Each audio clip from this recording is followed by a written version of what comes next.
Silakan Metra, Avandi. Oke, selamat sore Bang India. Silakan. Oke, begini abangku, izin nanya ya. Ya, Kayaknya dengan abang itu lebih enak kalau tanya-tanya gitu, nggak ngeyel sama kayak beberapa teman-teman yang lain gitu. Itu Fandi ingin tanya begini Bang, Kristus di atas segalanya, kan abang buat judul begitu. mhm. Tapi berdasarkan dari referensi-referensi dari Alkitab Abang sendiri, itu tak ada tanda bahwa Yesus itu adalah Tuhan begitu. Menurut hemat pandangan kami nih gitu Bang. Nanti kan Abang bisa jelaskan sendiri. Pandanganmu dari apa? Agama apa? Oke. Aku Islam Bang. Oke, apa hakmu Islam yang baru ada di abad ke-7 untuk mengintervensi ajaran yang sudah ada di abad pertama? Bukan Bahkan soal kalian Islamnya bahkan, yang ingin mengintervensi abangku. ya, Tapi maksudku Alkitab sendiri begini. yang ngomong begitu. Oh tidak, ya Alkitab sendiri mengatakan bahwa Kristus berkuasa atas surga dan bumi, Matius 28 ayat 18. Yesus berkata kepadaku telah diberikan segala kuasa di surga dan di bumi. Segala sesuatu itu ada di bumi dan ada di surga. Dia telah menjadi penguasa atas surga dan bumi. Lalu apa yang di luar itu? Jadi kalau kamu Oke, mengatakan oke. bagi pandangan kami, apa haknya, bahkan apa hak nabimu untuk mengintervensi kitab suci kami atau memberi pandangan kepada kitab suci kami yang sama sekali tidak pernah hidup sejaman bahkan dengan bapa gerejanya kami. Bapak gereja bapak apostolik itu ada dari abad kedua sampai abad keempat. Sedangkan nabimu yang adalah sumber pengajaran dari kitab sucimu itu baru ada di abad ke-7.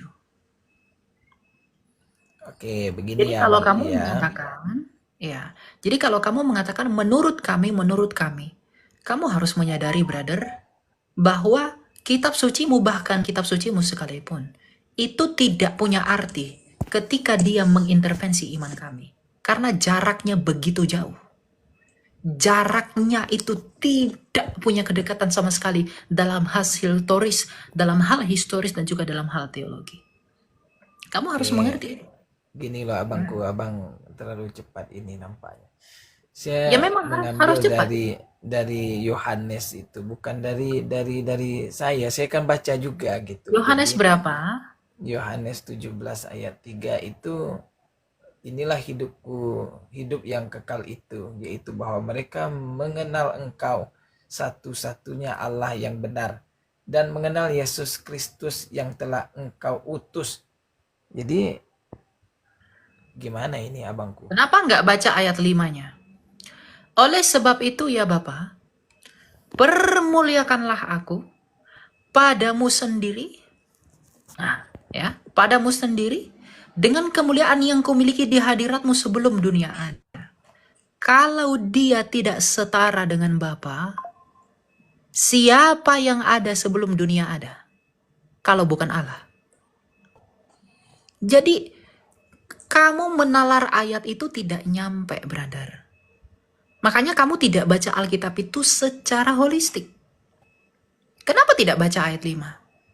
Kamu mengatakan, oh Allah itu sudah ada sebelum, oke, bla bla bla bla. Oke, berarti Allah sang Bapa. Kenapa nggak baca ayat 5? Permuliakanlah aku dengan kemuliaan. Dia sudah memiliki kemuliaan sebelum dunia ini ada. Siapa yang ada sebelum dunia ada? Selain Allah sendiri. Jadi kenapa kamu tidak mencoba berpikir bagaimana menghubungkan dan mengharmoniskan ini? Kenapa kamu hanya comot satu ayat, kamu melupakan ayat yang berikutnya dan juga ayat yang sebelumnya? Inilah hidup yang kekal itu bahwa mereka mengenal engkau. Memang engkau satu-satunya Allah yang benar. Sang Bapa adalah Allah yang benar. Dan Yesus itu adalah pikirannya Bapa sendiri. Yohanes 1 ayat 14. Yohanes 1 ayat 1. Dia firmannya Allah yang sejak kekal ada di dalam Allah. Sang Pikiran Bapa. Bapak apakah itu dia Bapak gitu Bang? Oh, dia bukan Bapa. Dia adalah Allah. Kalau sang Bapa adalah Allah, maka firmannya Bapa pastilah Allah. Kalau tubuhmu adalah manusia, berarti pikiran di dalam tubuhmu pasti manusia. Gak mungkin pikiran ayam. Atau saya nggak tahu, pikiran kamu pikiran angsa? Atau pikiran unta? Kalau tubuhmu manusia, rohmu manusia nggak? Saya nggak tahu. Rohmu roh kucing? Roh ayam? Roh kalkun? Kalau tubuhmu manusia, rohmu manusia, firmanmu manusia, apakah ada 3 manusia? Iya, jadi Kalau sang Bapa berarti nggak adalah bisa Allah, diambil kesimpulan dong. Yohanes ini berarti dibuang aja dong, Yohanes 17 oh ayat 3 ngapain ini, Bang. dibuang? Jika gini, ketidaktahuanmu mengerti ayat ini, ngapain dibuang?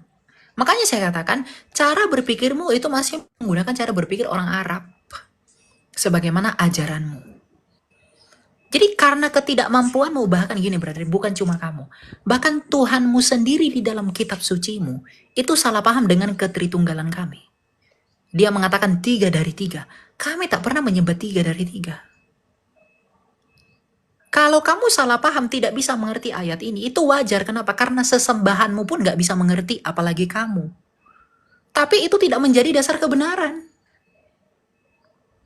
Wong sesembahanmu aja gak ngerti, apalagi kamu. Oke. Ya itu itu sesuatu yang harus kamu 9 ayat terima. 37. Nah, ayat 37. Yohanes berapa? Markus 9 Markus ayat berapa? 37. Juga di situ ingin menegaskan Markus 3. sebetulnya Markus menurut berapa nanti ayat? kan abang Markus bisa berapa ayat sangka berapa? sendiri. Markus berapa ayat berapa? Markus 9 ayat 37 abangku. Ya.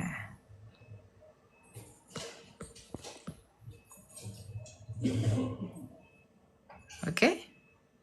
Barang siapa menyambut seorang anak seperti ini di dalam namaku, ia menyambut aku. Dan barang siapa menyambut aku, bukan aku yang disambutnya, tetapi dia yang mengutus aku. Betul. Dengan menyambut Yesus yang adalah firman Allah, dia menyambut Bapa. Kalau kamu menyambut ucapanku, kamu menyambut aku enggak? Kalau saya bilang, selamat siang Metra Alfandi. Yang kamu dengar itu, firman saya yang menjadi suara kan di telinga kamu? Kalau kamu menyambut ucapanku itu, kalau kamu menyambut ucapanku yang adalah firmanku yang menjadi suara di telingamu, kamu menyambut aku enggak?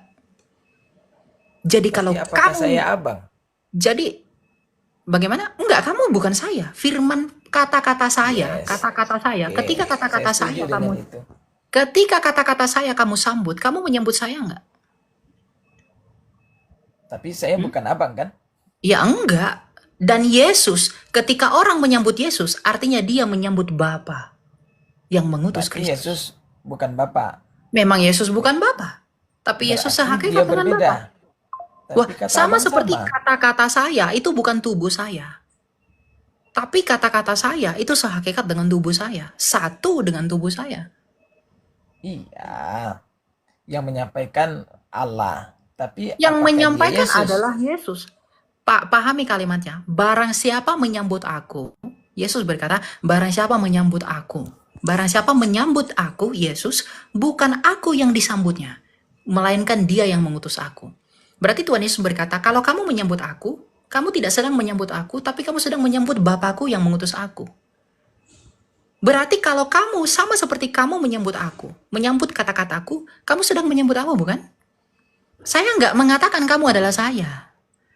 Tuhan Yesus sedang mengatakan kalau ada yang menyambut Yesus, itu sama halnya bahwa dia sedang menyambut Bapanya sendiri. Bapanya Kristus. Bukan Yesus berkata kalau aku menyambut Bapa, lalu aku adalah Bapa. Pahami ayatnya. Baca Ya, dengan justru karena saya pahami itu, saya enggak, pemahaman kamu salah. Ketika saya mengatakan jadi dia yang di atas segalanya, berarti ada yang di atas Yesus kan, berarti kalau begitu abangku. enggak ada yang di atas Yesus.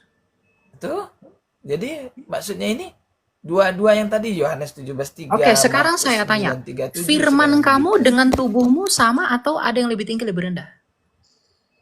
Yesus, Yohanes 1:14, dia adalah firman-Nya Bapa. Ya, dia adalah dia bukan firman Bapa, kan? Bapa. Ini bukan tentang lebih tinggi lebih rendah. Ini tentang hypostasisnya Allah itu. Tentang penyataan. Makanya nalar kamu di ayat ini nggak sampai. Kamu menganggap abang ayat yang kekurang-kurangan saya tengok kalau begitu. Enggak. Dengar dulu. Justru di ayat ini, kamu menalar ayat ini dengan lebih tinggi, lebih rendah. Padahal ini tentang apa? Tentang penyataan Allah. Kan Yesus berkata, kalau kamu menyambut aku, kamu sedang menyambut Bapa. Sama seperti ketika dia berkata kepada Filipus, ketika Filipus bertanya kepada Yesus, tunjukkanlah kepadaku Bapa itu. Apa kata Yesus? Kalau kamu melihat aku, kamu melihat Bapa. Tuhan Yesus berkata, kamu melihat aku, kamu melihat Bapa. Tapi bukan dia sedang berarti bahwa dia adalah Bapa. Tapi karena akulah gambaran Bapa, maka ketika kamu melihat aku, Kolose 1 ayat 15, dia adalah gambaran Allah yang tidak kelihatan. Tapi karena dia adalah gambaran Allah itu, maka ketika kamu melihat aku, kamu sedang melihat Bapa. Maka Tuhan Yesus berkata begini, kalau kamu menyambut aku, kamu menyambut Bapakku. Ini bukan lebih tinggi, lebih rendah, tapi tentang pernyataan Allah. Bagaimana pernyataan Allah? Allah menyatakan dirinya sama seperti melalui firman-Nya. Sama seperti kamu. Ya. Kamu menyambut kitab sucimu. Katakanlah karena kamu muslim itu Quran. Kalau kamu tidak menyambut kitab sucimu, artinya kamu tidak menyambut Allahmu kan? Kalau kamu menolak Quranmu, kamu menolak Allah enggak? Bagaimana kamu mengenal Allahmu tanpa Quran? Bisa enggak kamu beriman sama Allahmu tanpa Quranmu? Demikian pun kami tidak bisa beriman kepada Sang Bapa tanpa Kristus. Kalau Quranmu adalah firman Allahmu yang jadi buku, maka Yesus Kristus adalah firman Bapa yang menjadi manusia. Kamu nggak mungkin bisa kenal Allahmu tanpa Quranmu kan? Kamu beriman kepada Allahmu dari Quranmu kan? Quranmu itu firman Allahmu kan? Tapi bukan berarti firman Allahmu itu adalah Allahmu itu. Kalau kamu menolak Quranmu, kamu bisa nggak mengenal Allahmu? Nggak bisa. Kami pun nggak bisa mengenal Bapa kami tanpa Yesus Kristus. Ya, Sekarang saya betul tanya sama abangku. kamu. Cuman jadinya Yesus kalaupun statusnya berarti dia bisa juga bukan Tuhan kalau begitu. Kenapa dia bisa juga bukan Tuhan? Karena memang hakikat dari Nabi pun juga bisa begitu. Hakikat Sama Nabi dengan apa? penjelasan abang. Ya Nabi tugasnya untuk memperkenalkan orang kepada Tuhan. Nabi memperkenalkan. Ya ajaran yang masalahnya dibawa Yesus, Nabi itu. Nabi itu diutus dulu baru dilahirkan atau dilahirkan dulu baru diutus? Nabi itu dilahirkan dulu baru diutus atau diutus dulu baru dilahirkan? Dilahirkan dulu baru diutus, sama kayak Yesus. Yesus, enggak. Yesus itu diutus dulu baru dilahirkan.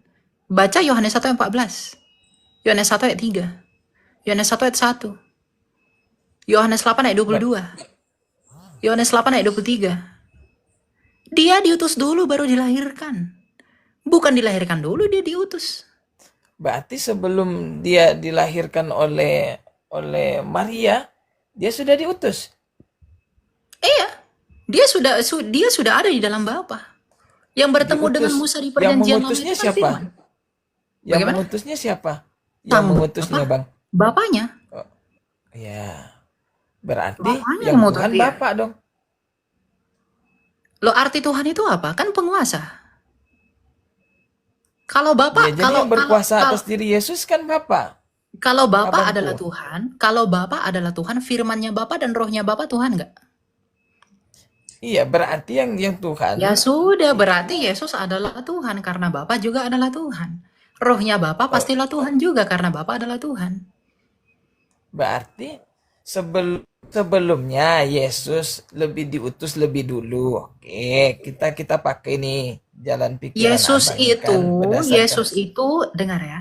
Yesus itu diutus dulu baru dia datang ke dunia menjadi manusia. Jadi datangnya dia menjadi manusia itu karena diutus dulu, karena sebelumnya dia bukan manusia. Firman Allah menjadi manusia itu adalah bukti bahwa memang Yesus itu mulanya bukan manusia.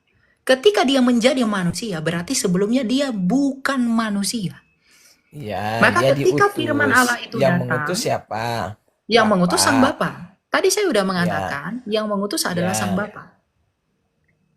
Berarti Karena Sang Bapa adalah Tuhan, maka firman-Nya Bapa pastilah Tuhan dan rohnya Bapa pastilah Tuhan.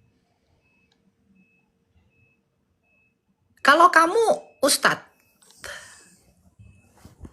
Yang ustadz itu rohmu, jiwamu, atau tubuhmu? Gelar ustadz itu kan gelar, Tuhan juga gelar.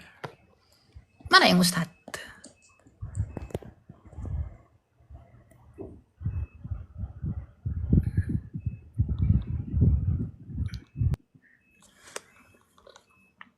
Banyak gaya kau. Belajar lebih banyak ya, biar kamu semakin kuat, semakin teguh.